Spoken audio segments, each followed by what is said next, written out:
9वां अध्याय। जय माता जगदम्बा। निशुंभ का वध। राजा ने कहा, जय माता की जय।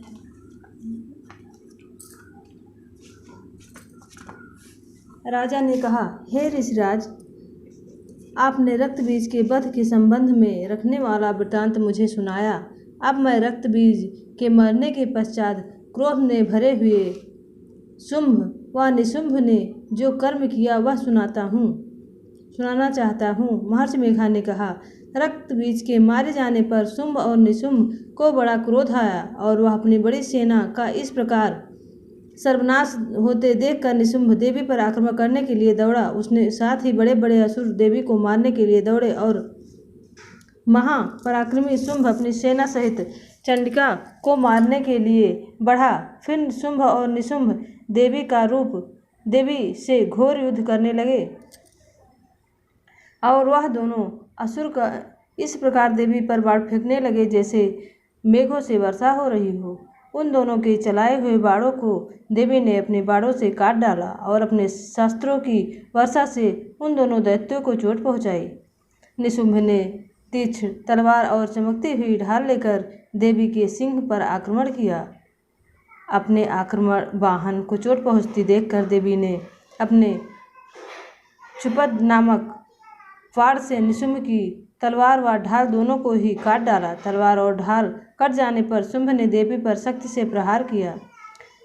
देवी ने अपने चक्र से उनके 2 टुकड़े कर दिए। यह देख दैत्य मारे क्रोध के जल भुन गया और देवी को मारने के लिए उनकी ओर शूल फेंका, किंतु देवी ने अपने मुक्के से उनको चूर चूर कर डाला। फिर उसने देवी पर गदा का प्रहार किया। देवी ने त्रिशूल से गदा को भस्म कर डाला। इसके पश्चात वह फरसा हाथ में लेकर देवी की ओर लपका। देवी ने अपने तीखे बाणों से उसे धरती पर सुला दिया। अपने पराक्रमी भाई निशुंभ के इस प्रकार से मरने पर शुंभ को क्रोध में भरकर देवी को मारने के लिए दौड़ा। वह रथ में बैठा हुआ उत्तम आयुधों से सुशोभित अपनी 8 बड़ी बड़ी भुजाओं से सारे आकाश को ढके हुए था। शुंभ को आते हुए देख देवी ने अपना शंख बजाया और धनुष की टंकोर का भी अत्यंत दुस्सह शब्द किया। साथ ही अपने घंटे के शब्द से जो कि संपूर्ण दैत्य सेना के तेज को नष्ट करने वाला था, संपूर्ण दिशाओं को व्याप्त कर दिया। इसके पश्चात देवी के सिंह ने अपनी दहाड़ से, जिसे सुने बड़े बड़े बलवानों के मत चूर चूर हो जाता था, आकाश पृथ्वी और 10 दिशाओं में पूरित कर दिया। फिर आकाश में उछलकर काली ने अपने दांतों तथा हाथों को पृथ्वी पर पटका। ऐसा करने से ऐसा शब्द हुआ जिससे कि उसने पहले सारे शब्द शांत हो गए। उसके पश्चात शिवदीति ने असुरों के लिए भय उत्पन्न करने वाला अट्टहास किया, जिसे सुनकर सब दैत्य थर्रा उठे और शुंभ को बड़ा क्रोध हुआ। फिर वह अंबिका को, अरे दुष्टा खड़ा रह। अंबिका ने उसे अरे दुष्टा खड़ा रह कहा तो आकाश के सभी देवता जय हो बोल उठे। शुंभ ने वहां आकर ज्वालाओं से युक्त एक अत्यंत भयंकर शक्ति छोड़ी, जिसे आते देखकर देवी ने अपने महोल्का नामक शक्ति से काट डाला। हे राजन, फिर शुंभ ने सिंहनाद से तीनों लोकों में व्याप्त हो गए। उनकी प्रतिध्वनि से ऐसा घोर शब्द हुआ जिससे पहले के शब्दों को जीत लिया हो। शुंभ के छोड़े बाणों को देवी ने और देवी के छोड़े बाणों को शुंभ ने अपने बाणों से काट सैकड़ों और हजारों टुकड़े में परिवर्तित कर दिए। इसके पश्चात जब चंडिका ने क्रोध में भरकर शुंभ को त्रिशूल से मारा तो वह मूर्छित होकर पृथ्वी पर गिर पड़ा। जब वह उसकी मूर्छा दूर हुई तो वह धनुष लेकर आया और बाणों से देवी की काली तथा सिंह को घायल कर दिया। फिर उस राक्षस ने 10 भुजाएं धारण करके चक्रादि आयुधों से देवी को आच्छादित कर दिया तथा भगवती दुर्गा ने कुपित होकर अपने बाणों से उनके चक्रों बाणों को काट डाला। यह देखकर शुंभ हाथ में गदा लेकर चंडिका को मारने के लिए दौड़ा। उसके आते ही देवी ने तीक्ष्ण धार वाले खड्ग से उनकी गदा को काट डाला। उसने फिर त्रिशूल हाथ में ले लिया। देवताओं को दुखी करने वाला निशुंभ को त्रिशूल हाथ में लिए हुए आता देखकर चंडिका ने अपने शूल से छाती पर प्रहार किया और उनकी छाती को चीर डाला। शूल विदीर्ण हो जाने पर उनकी छाती में से एक जैसा ही महापराक्रमी दैत्य ठहर जा करता हुआ निकला। उनको देखकर देवी ने बड़े जोर से ठहाका लगाया। अभी वह निकलने भी नहीं पाया था कि उसका सिर अपनी तलवार से काट डाला। सिर के कटने के साथ ही वह पृथ्वी पर गिर गया। तदंतर सिंह दहाड़ कर असुरों का भक्षण करने लगा और काली सी द्युति भी राक्षसों का रक्त पीने लगी। कौमारी की शक्ति से कितने ही महादैत्य नष्ट हो गए। ब्रह्माणी ने कमंडल के जल से कितने ही असुर समाप्त हो गए। कई दैत्य महेश्वरी के त्रिशूल से विदीर्ण होकर पृथ्वी पर गिर पड़े और कई बाराही के प्रभाव से छिन्न भिन्न होकर धराशायी हो गए। वैष्णवी ने भी अपने चक्र से बड़े बड़े पराक्रमियों का कचूमर निकालकर उन्हें यमलोक पहुंचा दिया और इंद्रिय ने कितने ही महाबली राक्षस टुकड़े टुकड़े हो गए। कई दैत्य मारे गए, कई भाग गए, कितने ही काली सुदीति और सिंह ने भक्षण कर लिए। 9वां अध्याय समाप्त। जय माता रानी की। 10वां अध्याय प्रारंभ। शुंभ का वध।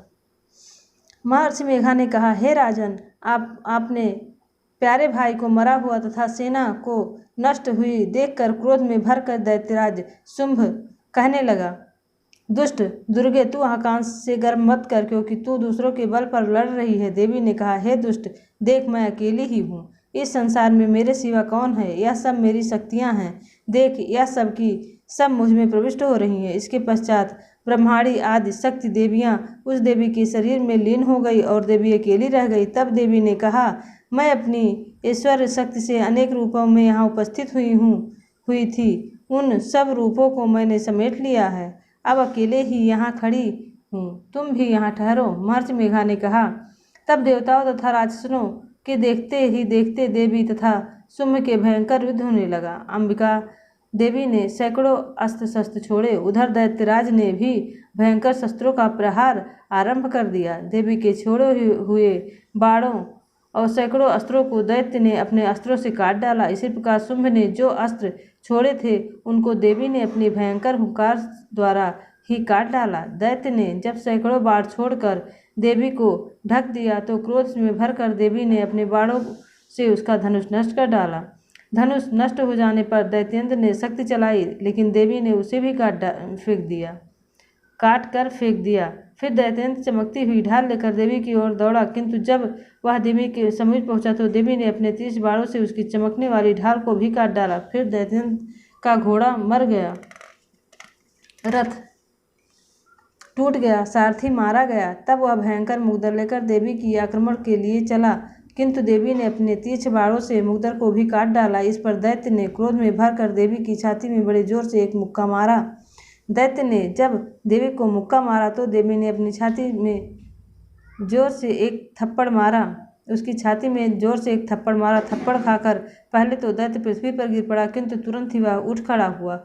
फिर वह देवी को पकड़कर आकाश की ओर उछाला और वह वहाँ जाकर दोनों में युद्ध होने लगा। वह युद्ध ऋषियों व देवताओं को आश्चर्य में डालने वाला था। देवी आकाश में दैत्य के साथ बहुत देर तक युद्ध करती रही। फिर देवी ने आकाश में घुमाकर पृथ्वी पर गिरा दिया। उसे आकाश में घुमाकर पृथ्वी पर गिरा दिया। दुरात्मा दैत्य पुनः उठकर देवी को मारने के लिए दौड़ा।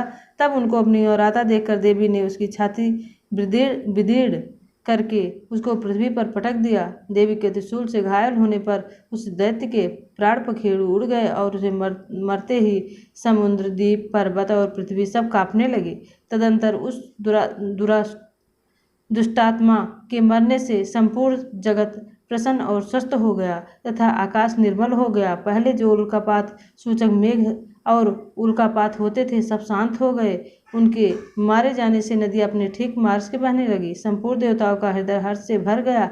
गंधर्वनियाँ सुंदर गान गाने लगी, गंधर्व बाज बजने लगे और अप्सराएं नाचने लगीं। पवित्र वायु बहने लगी, सूर्य की क्रांति स्वच्छ हो गई, यज्ञशालाओं की बुझी हुई अग्नि अपने आप प्रज्वलित हो उठी तथा चारों दिशाओं में शांति फैल गई। यज्ञशालाओं की बुझी